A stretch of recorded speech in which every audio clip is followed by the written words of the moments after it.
the operating system. I am your instructor Harshata. Let's start our lecture series. So topics to be covered in today's lecture, that is scheduling algorithm. In this lecture we will see the first come first served algorithm. So before starting, let's recall which are the scheduling algorithm. So these are the different types of scheduling algorithm is that is the first come first serve, then the shortest job first, and in shortest job first there are two types, preemptive and non-preemptive, then round robin algorithm, and then we will see the priority algorithm. Again, it is based on the preemptive and non-preemptive nature.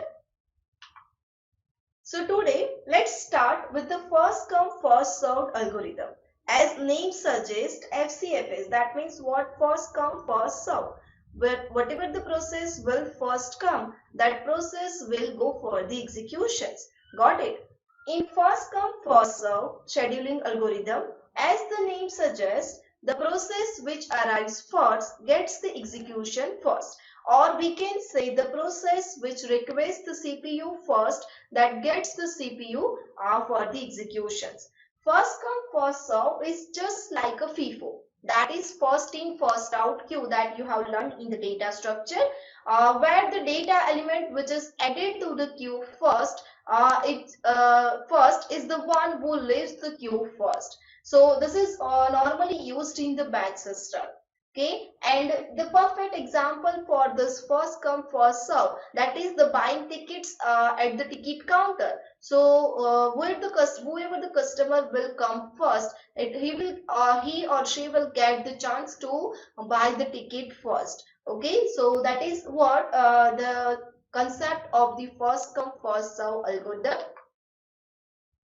Now, in first come first serve algorithm, what is the selection criteria for the process? So the process that requests the first, it is served first. It means that the process are served in the exact order of their arrival.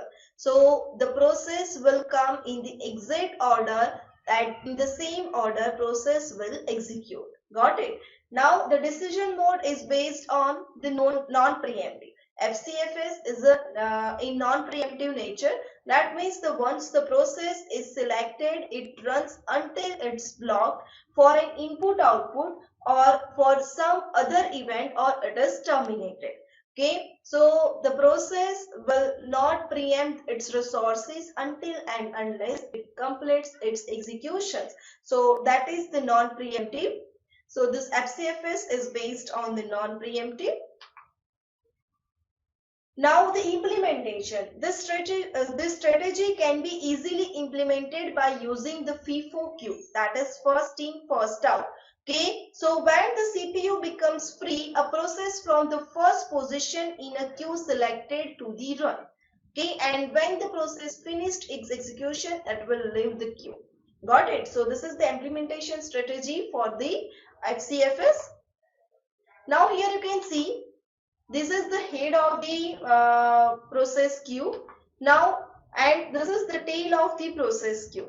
Okay, so if two process will come, so first P1 will come, so first P1 will be put in the queue, then P3 will come, then P2 will be put in the queue. Now suppose P3 is there, so again P3 will be put after the P2. So like this way, this implementations will be done in the FCFS algorithm. Now here, let's see the example for this. So here, consider this four processes, that is P0 to P3, and the arrival time of that process, that is 0, 1, 3 and 5, and the burst time that is required for process executions, that is 10, 6, 2 and 4 respectively from P0 to P3. Now, first of all, whenever you have given the any type of scheduling algorithm example, always you have to draw this Gantt chart. Also, it is known as the timeline chart.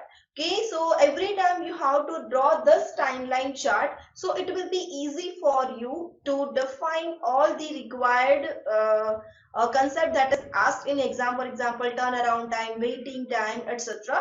So let's see how this Gantt chart or how this timeline chart is defined. So first of all, you have to start with the 0.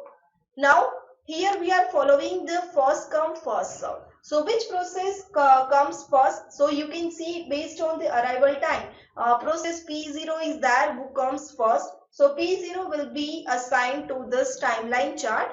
Then what will be the time for the executions? That is the burst time, because this is non-preemptive algorithm. So whatever the time for the execution is there, for that particular time CPU will execute this process. So 0 to 10 will be for the process P0. After that, who comes next? So process P1. So process V1 arrived at the time 1 and its burst time is a total 6. So it will be the 16. So here you can see the 10, and after 10 add this 6 into the 10, so it will become 60. Now next we'll go for the execution, that is process P2, and its burst time is 2. So the time required for its executions, that is 2, and the time, that is 80. Now after that the P3 process will go for the execution. Its time required for the execution is a 4. So here it is a 22. So total executions time for this process is what? 22. Got it?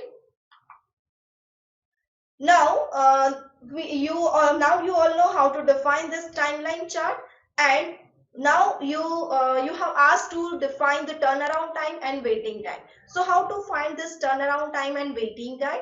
Turnaround time, that means what? The completion time minus arrival time. So in this chart you can see the completion time of the process P0 is what? 10. So if you want to find the turnaround time for the process P0, then you have to minus its arrival time. So its arrival time is 0. So its turnaround time is 10. Now suppose you want to find the turnaround time for the process P1. So process P1 arrived at the time 1 and its completion time is 16. So you have to minus 1 from the 16. So you will get the 15. That will be the turnaround time for the process P1. Got it? Now next is the waiting time. How to find the waiting time? So again, turnaround time minus burst time, that is the waiting time. Here for the process P0, its turnaround time is 10. Its burst time is also 10. So there is a no waiting time for the process P0, because when it comes for the execution, immediately it assigned to the CPU. So no waiting time for this process P0. Got it? So like this way you can find out the turnaround time and the waiting time. So let's see it. Now let's see how to calculate this turnaround time and waiting time. So same table is given here and same timeline chart is here. So first of all, define the finish time for each and every process. So let's see. Let's denote the finish time with T1. Okay, so finish time for process P1. So from timeline chart you will give you can give the answer from timeline chart. The process P0. So what is the total turnaround time for total finish time for this process? 0 to 10. So 0 to 10, that means what? The total completion time for this process is a 10. So that will be the finish time for the process P0. And for process P1 it will be the 16. Then for process P2 it will be the 18, and for process P3 it will be the 22. So like this way, using the timeline chart you can identify the finish time for each and every process. Now let's find out the turnaround time. So whenever you are going to find out the turnaround time, you have to define the finish time. So from the finish time you can minus the arrival time of that process and you will get the turnaround time. So let's see. So first of all, the turnaround time for the process P1, that is a 10, because its arrival time is 0. So if its arrival time is 0, so total execution time for that process will be the turnaround time for that particular process. Now the next for the process P1, the turnaround time is 15. Why? Because its finish time is 60 and its arrival time is what? 1, that is given here in the chart. So its arrival time is 1. So that means you have to minus this finish time, that is 16, and you have to minus this arrival time 1 from the 16. So you will get the 15. Same way for process P2, its finish time is 18 and its arrival time is 3. That you can see in the table. So 18 minus 3, that will be the 15. So that will be the turnaround time for the P2. Same way for the P3. So for the P3, total time, finish time is a 22 and its arrival time is a 5. So 22 minus 5, that means 7. That is what? Sorry, 17. That is what this that is the turnaround time for the process P3. Now find out the waiting time. How to find out the waiting time? So you have to minus this delta T, that means the burst time, from the turnaround time. So that will be the waiting time for the process. So here you can see the waiting time for the process P1. So turnaround time for the process P1, that is a 10, and its burst time, that is also 10. So waiting time is no waiting time is for the process P1. So it will be the 0. After that, same way, find out for the process P2. So turnaround time, that is 15, and its arrival, it is burst time, that is what? 6. So 15 minus 6, that will be the 9. So that is the waiting time for the process. And then same way, find out the for the process P2 and for the process P3. So like this way you can find out the waiting time for each and every process. Now it may be asked to find out the average waiting time and average turnaround time for each and every process. So what you have to do? You have to find out the average turnaround time. So that means you have to add the each and every turnaround time for the particular process, and you have to divide with the numbers of processes of that. So add this 10, 15, 10, 15, 15 and 17. So and whatever the answer of this, divide it by 4. So you will get the answer 14.25 milliseconds. So that will be the average turnaround time for the processes. And for average waiting time, you will get the 8.75 milliseconds. Okay, so like this way you are able to find out the average turnaround time and average waiting time for each and every process. So this is the FCFS algorithm. It may be possible arrival time is not given to you. So you have to consider in the order. Suppose P1, P2, P3 process is given to you. The same order you have to consider for the example. So just consider the 0, 1, 2, 3 for the arrival time for that particular processes. Now, which are the advantages of this FCFS algorithm? So first advantage, it is a simple and easy to understand. First come will be first serve. Okay, it can be easily implemented using the queue data structure, because queue data structure is also depends on the concept that is first in first out. Then it does not lead to the starvations. Each and every process will get the executions, but it may be possible if one process required the more time for the executions, then the process with the smaller burst time have to wait, then that lead to the starvation for that smaller burst time process.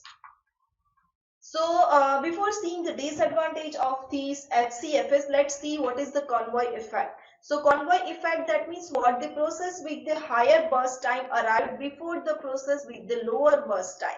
Okay, so then the smaller processes have to wait for the long time for the longer process to release the CPU. So just now I have explained you the smaller burst time process how to wait until and unless the higher burst time process will complete its executions. So this effect is known as the convoy effect. Okay, so FCFS suffer from this convoy effect. So that is the one of the disadvantage of the FCFS.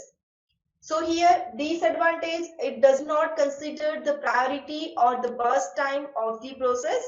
Okay, it suffers from the convoy effect.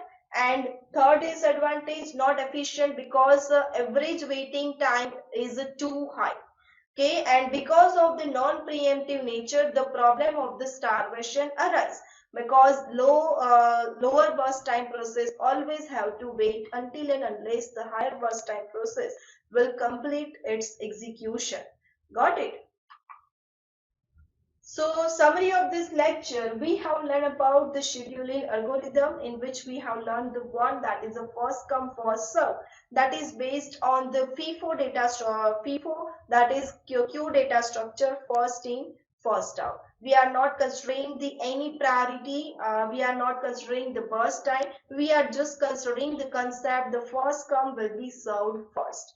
Okay, so because of this there are it may be this is a simple concept for the process scheduling algorithm, but there are so many disadvantages of this. So this disadvantage will be overcome in the next algorithm, that is different types of shortest job first, that is based on the preemptive, non-preemptive, etc.